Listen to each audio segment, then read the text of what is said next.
ତ ଆମର Asia Africa ସବୁ ସରିଯାଇଥିଲା। ଆଣ୍ଟାର୍କଟିକା ମହାଦେଶ। ଆଣ୍ଟାର୍କଟିକା ମହାଦେଶ ଅଛି କୋଉଠି ଫାଷ୍ଟ ଦେଖିଦିଅ।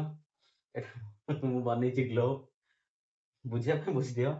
ପୃଥିବୀ ସାଉଥ ଦକ୍ଷିଣ ପଟରେ ଆଣ୍ଟାର୍କଟିକା ମହାଦେଶ ଅଛି। ଏଇଟା ହଉଛି ଗୋଟେ କଣ ମାନେ ପଥୁରିଆ ମାଟି ଜାଗା, କିନ୍ତୁ ତା ଉପରେ ବରଫର ଲେୟାର ବହୁତ ମୋଟା ଆକାରରେ, ମାନେ ବହୁତ ଦିନ ଯେମିତି ବରଫ ଜମିକି ଅଛି ହେଇଯାଇଛି। ଆଉ ଆର ଆଉ ଗୋଟେ ନାଁ ହଉଛି କଣ କହିଲେ, ବରଫର ମରୁଭୂମି। ମାନେ ଯେମିତିକି ଆମେ ମରୁଭୂମି ବାଲି ମାଟିକି କହୁଛେ, ଯୋଉ ବାଲିରେ ମରୁଭୂମି, ସେମିତି ଏଇଟା ହଉଛି କେବଳ ବରଫ। ଆପଣ ଯୁଆଡେ ନେବେ ବରଫ ହିଁ ବରଫ। ଏବେ ଟପିକ କେ ଆସିବା କଣ ନା ଆଣ୍ଟାର୍କଟିକା ମହାଦେଶ।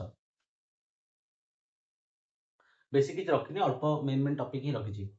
କେହି ରୁହନ୍ତି ନାହିଁ। ଏହାକୁ ଜନଶୂନ୍ୟ ମହାଦେଶ ବି କୁହାଯାଏ। କଣ ପାଇଁ? ଏଠାରେ ସ୍ଥାୟୀ ଭାବରେ କେହି ବି ରୁହନ୍ତି ନାହିଁ। ମାନେ କୌଣସି ଦେଶ ବା କେହି ଏଠି ରୁହନ୍ତି ନାହିଁ, ସମସ୍ତଙ୍କୁ ମନା ହେଇଛି।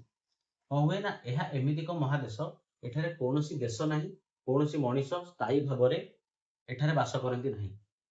ଏଠାରେ କେବଳ ବୈଜ୍ଞାନିକ ମାନେ ରିସର୍ଚ୍ଚ କରିବାକୁ ଯାଆନ୍ତି। ସବୁ ଦେଶ ଏମିତିକି ଭାରତ ବି, ଆମେରିକା ବି, ମାନେ ଯେତେ ଦେଶ ଥାନ୍ତି ତାଙ୍କର କିଛି କିଛି ପ୍ରତିନିଧି ଏଠାରେ ରିସର୍ଚ୍ଚ କରିବା ପାଇଁ ଯାଆନ୍ତି। ଏବେ ତ ଟୁରିଷ୍ଟ ମାନଙ୍କ ପାଇଁ ବି ହେଇଗଲାଣି, ଟୁରିଷ୍ଟ ମାନେ ବି ବୁଲିବାକୁ ସେ ଜାଗାକୁ ଯାଉଛନ୍ତି, କିନ୍ତୁ ଲିମିଟେଡ, ମାନେ ସବୁ ଜାଗା ପାଇଁ ନୁହଁ। ଆଉ ଗୋଟେ କଣ ନା ଧଳା ମରୁଭୂମି, ଯେମିତିକି ମୁଁ କହୁଥିଲି ବିଶ୍ୱରୁ ସବୁଠାରୁ ଥଣ୍ଡା ମରୁଭୂମି, ମାନେ ଏହାକୁ ଥଣ୍ଡା ମରୁଭୂମି ବି କୁହାଯାଏ। ମରୁଭୂମି ମାନେ କେବଳ ନୁହଁ ଯେ ମାଟି ଥିବ ବାଲି ଥିବ, ସେମିତି ନାହିଁ। ଥଣ୍ଡା ବିଶ୍ୱର ସବୁଠାରୁ ଥଣ୍ଡା ମରୁଭୂମି।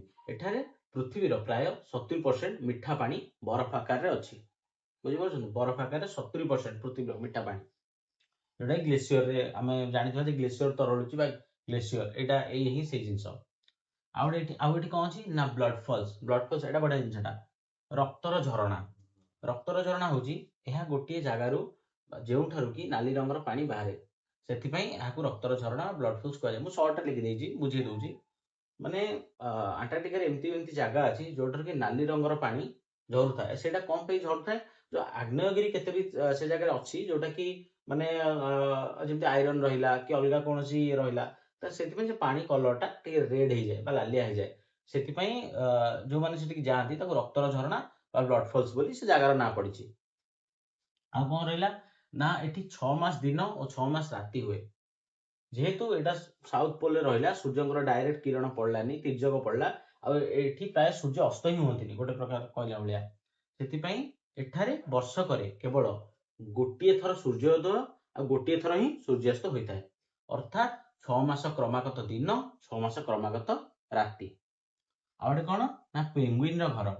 ଏଠି ସ୍ପେସିଆଲି ଏମ୍ପରର ପେଙ୍ଗୁଇନ୍ସ, ଗୋଟେ ବିରଳ ପ୍ରଜାତି ହେଲା।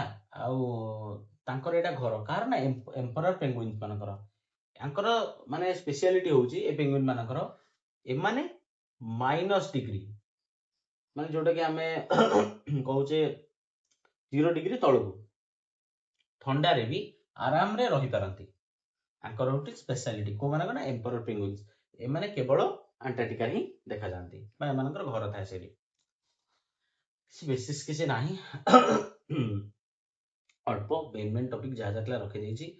ଯେମିତି କି ଗୋଟେ ମେନ୍ ହେଲା କଣ ଏମ୍ପରର ପେଙ୍ଗୁଇନ୍ସ, ଆଉ ଗୋଟେ କଣ 6 ମାସ ଦିନ 6 ମାସ ରାତି, ବ୍ଲଡ ଫଲ୍, ନାଲି ରଙ୍ଗର ପାଣି ବା ନାଲି ରଙ୍ଗର ଝରଣା। ଆଉ ଗୋଟେ ହେଲା କଣ ନା ଧଳା ମରୁଭୂମି, ବିଶ୍ୱର ସବୁଠାରୁ ଥଣ୍ଡା ମରୁଭୂମି। ଏଠାରେ ପୃଥିବୀର 70% ଜଳ ବରଫ ଆକାରରେ ଷ୍ଟୋର ହେଇକି ଅଛି। ଆଉ ଜିନିଷ କଣ, କେହି ରୁହନ୍ତି ନାହିଁ। ଏମିତି ଏକ ମହାଦେଶ ଏଠାରେ କୌଣସି ଦେଶ ନାହିଁ କି କିଛି ନାହିଁ, ଆଉ କୌଣସି ମଣିଷ ମଧ୍ୟ ଏଠାରେ ସ୍ଥାୟୀ ଭାବରେ ବାସ କରନ୍ତି ନାହିଁ। କେବଳ ବୈଜ୍ଞାନିକ ମାନେ ଯାଆନ୍ତି କଣ ପାଇଁ, ରିସର୍ଚ୍ଚ କରିବା ପାଇଁ। ମତେ ହେଇଯାଇଛି ଜୋରଦାର ଥଣ୍ଡା, ତଣ୍ଟି ଘଣ୍ଟିରୁ ପୁରା ବାଜି ଯାଇଛି ବ୍ୟାଣ୍ଡ। ସେଥିପାଇଁ ମୁଁ ଛୋଟ ଛୋଟ ସର୍ଟ କରିକି ଆପଣମାନଙ୍କ ପାଇଁ ଛାଡ଼ି ଦଉଛି। ହଁ, ତ ଆଣ୍ଟାର୍କଟିକା ମହାଦେଶ କ୍ଲିୟର। ତାପରେ ଯାହା ଥିବ ପୁଣି ନେକ୍ସଟ ବନେଇବି, ଟିକେ ଟାଇମ ଲାଗିବ, 1 ଦିନ 2 ଦିନ 3 ଦିନ ଇଏ କରି ଛାଡ଼ିବି। ବୁଝିପାରିଲେ? ଦେହଟା ଭଲ ରହୁନି। ହଉ, ଯଦି ଭିଡ଼ିଓଟା ଭଲ ଲାଗିଲା ଲାଇକ୍, ସେୟାର, ସବସ୍କ୍ରାଇବ ଯାହା ଯାହା କରିବା କଥା ଆପଣ କରିଦେବେ। ଠିକ ଅଛି, ମୁଁ ଆଉ ବେଶୀ କିଛି କହିବିନି। ଧନ୍ୟବାଦ।